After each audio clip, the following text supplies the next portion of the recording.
இல்லை, பேச்சுவார்த்தை சுமூகமாக நடந்திருக்கிறது. உள்ள அறைக்குள்ளே கூட்டணி பேசியதை நான் இங்கே சொன்னால் நன்றாக இருக்காது. உங்களிடம் சொல்லுகின்ற நேரத்திலே நான் தெளிவாக சொல்லுகின்றேன். இன்றைக்கு பொறுத்தவரை எங்களுடைய முகத்திலே இருக்கின்ற மகிழ்ச்சியை பார்த்தாலே உங்களுக்கு தெரியும் சுமூகமாக இது நடந்திருக்கிறது என்று. ஆனால் யாரும் பதற்றப்பட வேண்டிய அவசியம் இல்லை. இது நான் மறுபடியும் தான் சொல்றேன். மறுபடியும் உள்ள நம்ம பேசுறோம். ஒரு கூட்டணி பேசும் பொழுது இது டிரான்ஸ்பரண்டா தான் பேசுறோம். அதுக்காக எல்லாத்தையுமே டிரான்ஸ்பரண்டா பேசிட்டோம்னா அப்புறம் உள்ள போய் என்ன பேசுறதுன்னு தெரியாது.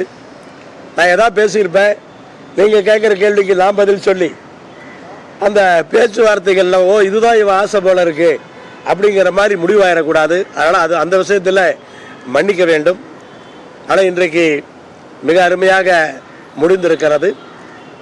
ஒரு வெற்றி கூட்டணியாக அனைத்து தமிழகத்திலே 39 தொகுதி, பாண்டிச்சேரியிலே ஒரு தொகுதி, 40 தொகுதிகளிலும் எங்களுடைய கூட்டணி வெற்றி பெறும். அதைத்தான் கருத்து கணிப்பு முடிவுகளும் இன்றைக்கு சொல்லி இருக்கிறது. இன்றைக்கு சட்டசபையிலே ஆளுநர் அவர்கள் ஒரு மரபை மீறிய செயலாக ஆரம்பத்தில் பேசும்போது சொன்னார், தேசிய கீதத்திற்கு மிகப்பெரிய மரியாதையை கொடுக்க வேண்டும் என்று. ஆனால் கடைசியிலே தேசிய கீதம் வாசிப்பதற்கு முன்பாகவே எழுந்து சென்றார். அப்ப அவருக்கு அந்த தேசிய கீதத்தின் மீது என்ன மரியாதை இருக்கிறது என்பதை நாம் புரிந்து கொள்ள முடிகிறது. சிறப்பாக செயல்பட்டு கொண்டிருக்கிற தமிழக அரசினுடைய அந்த செயல்பாடுகளை பேசுவதற்கு அவர் தயங்குகிறார். சிறப்பாக செயல்படுவதை தடுக்கின்ற விதமாக மீண்டும் இந்த ஆண்டும் சட்டசபையிலே தன்னுடைய கடமையை செய்யாமல் இடையிலே விட்டு சென்றிருக்கிறார் என்பது வேதனை அளிக்கக்கூடிய ஒரு செய்தி. எது எப்படி இருந்தாலும், என்ன தடங்கல்கள் இருந்தாலும், தமிழ்நாடு முதலமைச்சர் தலைமையிலே தமிழக அரசு மிகச்சிறப்பாக செயல்பட்டு மக்களுடைய நம்பிக்கையை பெற்றிருக்கிறது. அதற்கான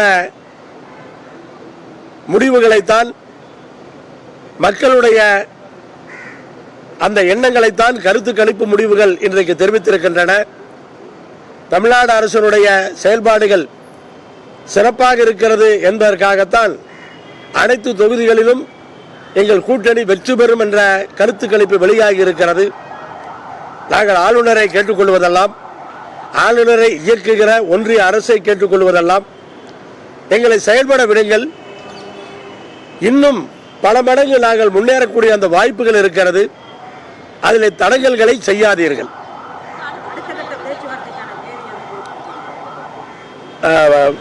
திராவிட முன்னேற்ற கழகத்தின் சார்பிலே அமைக்கப்பட்டிருக்கின்ற தொகுதி பங்கீட்டு குழு அதற்கான தேதியை குறிப்பிட்டு சொல்லுவார்கள். முதலமைச்சரிடத்தில் பேசிவிட்டு அந்த தேதியை குறிப்பிட்டு சொல்லுவார்கள். அப்போது நாங்கள் மீண்டும் இங்கே வர இருக்கின்றோம். சீக்கிரம் இருந்துதான் ஆகணும். பாராளுமன்ற தேர்தல் எப்ப வேண்டுமானாலும் அறிவிக்கப்படலாம். அப்படிப்பட்ட ஒரு சூழலிலே ரொம்ப காலம் கடத்துவதற்கான வாய்ப்புகள் கிடையாது. எங்களுக்கு அந்த பிரச்சனைகளும் கிடையாது. ஆனால் வெகு சீக்கிரம் இது முடிவாகுவதற்கான, நாங்கள் மட்டுமல்ல அனைத்து கூட்டணி கட்சிகளுமே வெகு விரைவாக முடிப்பதற்குத்தான் இந்த நேரத்தில் வாய்ப்பு இருக்கிறது. அதனால் தாமதம் ஆவதற்கான எந்த வாய்ப்பும் கிடையாது.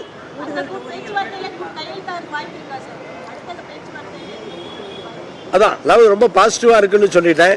இது கூட்டணி உண்டா இல்லையாங்கிறதெல்லாம் இப்ப கிடையாது. அது மாதிரி பேச்சே நீங்களும் யாரும் கேள்வி கேட்கறது இல்லை, யாரும் அதுக்கான இதெல்லாம் கிடையாது. இப்ப தொகுதிகள் என்ன ஏது அப்படிங்கிறதா உங்களுடைய சந்தேகமாகவும் இருக்கு.